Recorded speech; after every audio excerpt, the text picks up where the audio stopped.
this morning I got up really early and I saw this question, Al, what is poetry? And so this is what I wrote. One can and should be able to define poetry in any way and many ways. If such categorization isn't free, then it's a terrible irony. Think art.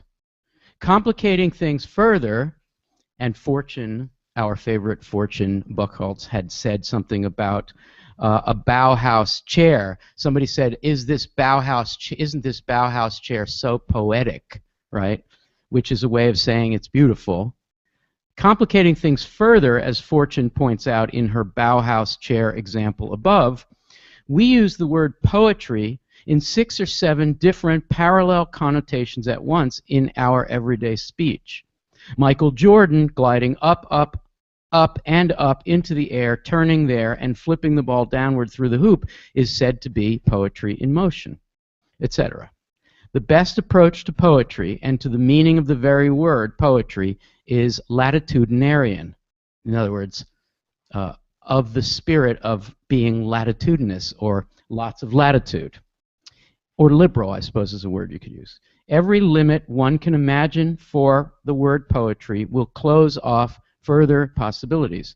It was said that when Williams published This Is Just to Say, that a refrigerator note to one's spouse can't be a poem. It was said when Whitman first published Leaves of Grass that it was a man's innermost feelings put down in words but not recognizable as poetry. When George Herbert published his wild concrete poems in the 17th century, most people recognized them as poetry, but some were disconcerted by its relationship to visual art. Was he describing and also depicting an angelic bird's wings? Susan Howe reread Emily Dickinson in the 1970s and 1980s and asked, who polices questions of grammar? So who polices questions of what is poetry and what isn't? There's always an edge of definition. On most days, for the sake of new excitements, I'd rather meet you at the edge so we can work out what we each think than rather do that than meet you only in the center where we will certainly agree that what is there is a poem. Well, or both, I wrote, so as not to engender a huge storm of protest. All right, so I've said something about the definition of poetry, and I would love to call randomly on people, starting with Emily Harnett. Emily, what do you have to say about that? Is that an amenable definition of poetry? Is there something you would take exception with, too? No, I love that, Al. It reminds me a lot of Some Trees, and I don't have the line right now memorized, but something about meeting as far from the world as agreeing with it. All right, let's all do that while you're thinking. Okay, so arranging by chant. Lily, can you do it with me? Arranging.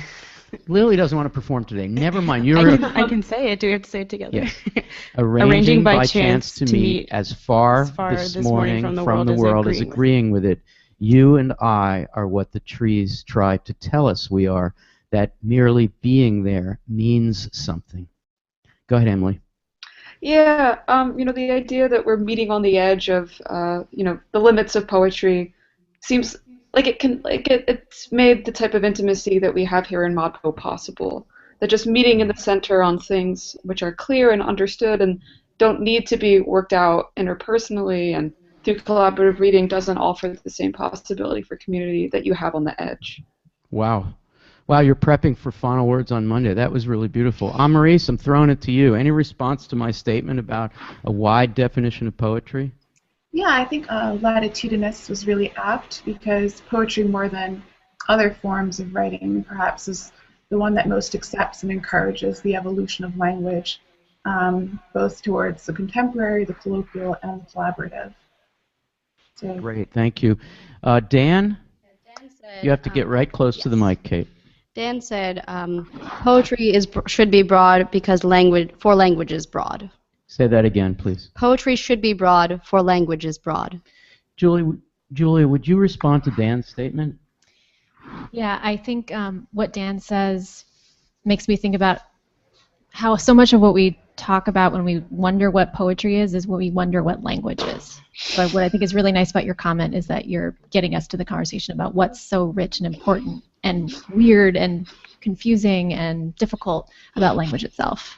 But Julia Block, some folks in the forums, in the dissenters forum, were saying that if we decide that poetry is the same, covers the same part of the diagram, the same sphere as language, then we are, I'm paraphrasing loosely here, possibly watering down what poetry is and making poetry unspecial. Is it the same as language? It would seem that Kenny Goldsmith believes that poetry is in the same sphere as language. I have a lot to say in response to that, but I'd love to hear what you say. Except that poetry emphasizes the way that language is made, and it comes from a word, poesis, which literally means to make. So we're looking at how language comes together, what we do with it, how we build with it.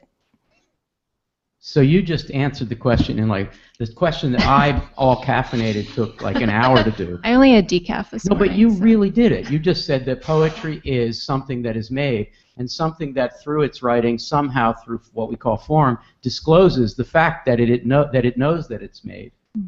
I mean, there's a poetics of any language. There's a poetics of the stop sign that we were talking about last week. There's a poetics of the newspaper. Of any instance of language, of any example of language. Yeah. So what Kenny does in this book, Soliloquy. You know, this is an extra copy of Soliloquy that I have. This is really hard to find now. So the second caller, sorry, first caller, the second caller is going to get my extra copy of Soliloquy. Jason, can you get the door, please? So that's what we're going to do. Yeah, that's going to be really cool.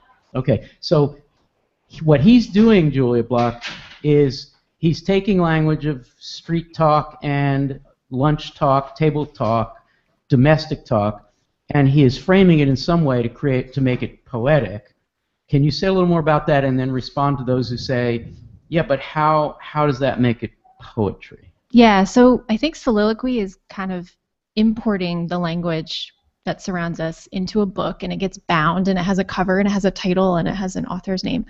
And an ISBN. And in that way, it's foregrounding the madeness of the language. That madeness was there already. Yeah. Kenny didn't invent it. Nice. But what he's doing is showing it to us. He's making it into an art object, more of an object than it is already. That's great. So let's go to Lily. Eric, we'll come back to you, but let's go to Lily to do a final word on this topic and then go seamlessly, transitionally to the first caller. Okay, sure. Okay.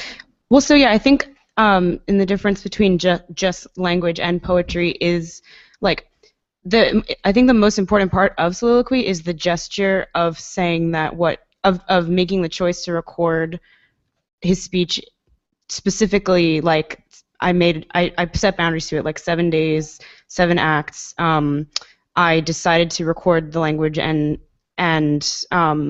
make that gesture of actually typing it out. You know, that was part of it too, like being more familiar with the materiality of what I say every day. So to like a naysayer who would say like, well, if everything is poetry, then nothing is poetry. It's kind of like there has to be that, what you said before, Al, which is a frame or like a gesture of commanding our attention in a poetic way, or framing something as poetry, because like people who have a wide definition of poetry still don't think everything is poetry. That's right. There's still discriminations to be made. And in the end, if you had one takeaway from ModPo, I can't believe I've started that sentence.